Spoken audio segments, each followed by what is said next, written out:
சபாநாயகராக மீண்டும் தேர்ந்தெடுக்கப்பட்டுள்ள ஓம் பிர்லாவுக்கு முதலமைச்சர் மு.க.ஸ்டாலின் வாழ்த்து. முதலமைச்சர் சார்பில் வழங்கப்பட்ட கடிதத்தை சபாநாயகரிடம் வழங்கினார் திமுக எம்பி கனிமொழி.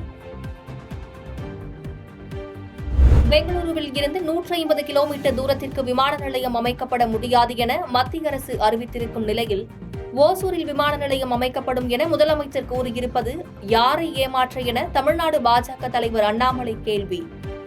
பேருந்துகளை கூட வாங்காத திமுக அரசு விமான நிலையத்தை அமைக்கப் போவதாக கூறுவது ஆகச்சிறந்த நகைச்சுவை எனவும் விமர்சனம்.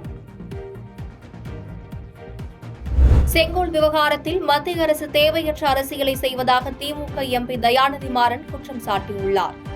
ஜோதிடர் யாரேனும் கூறியதை கேட்டு பாஜக அரசு நாடாளுமன்றத்தில் செங்கோலை வைத்திருக்க வாய்ப்புண்டு எனவும் விமர்சனம்.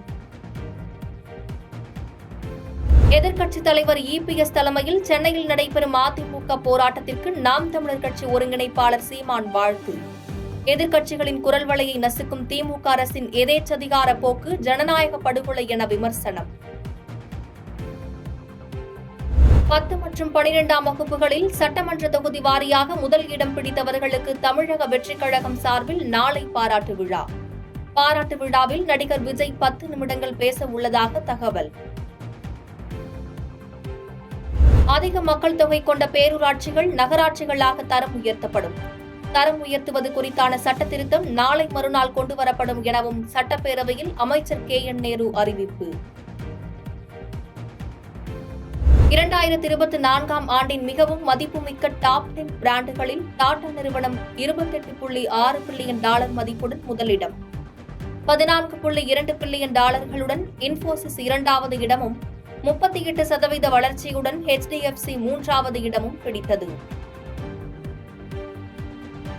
செங்கோலை எதிர்ப்பதன் மூலம் தமிழ் கலாச்சாரத்தை திமுக எதிர்ப்பதாக தமிழிசை சவுந்தரராஜன் விமர்சனம். செங்கோலின் தன்மையும் புனிதத்தன்மையும் திமுகவுக்கு தெரியாது எனவும் எக்ஸ் வலைதளத்தில் பதிவு. ஆந்திர மாநில நலன் கருதி ஜனசேனா கட்சி தலைவரும் அம்மாநில துணை முதலமைச்சருமான பவன் கல்யாண் 11 நாட்கள் விரதம் இருப்பதாக தகவல். வாராகி தேவிக்காக விரதம் இருக்கும் அவர் கடந்த ஆண்டும் இதேபோல் வழிபாட்டில் ஈடுபட்டது குறிப்பிடத்தக்கது. பாதகம் செய்பவரை கண்டால் நாம் பயங்கொள்ளலாகாது பாப்பா, மோதி மிதித்து விடு பாப்பா, அவர் முகத்தில் உமிழ்ந்து விடு பாப்பா. அண்மை செய்திகளை உடனுக்குடன் தெரிந்து கொள்ள இணைந்திருங்கள் இயம்நாடு தொலைக்காட்சியுடன்.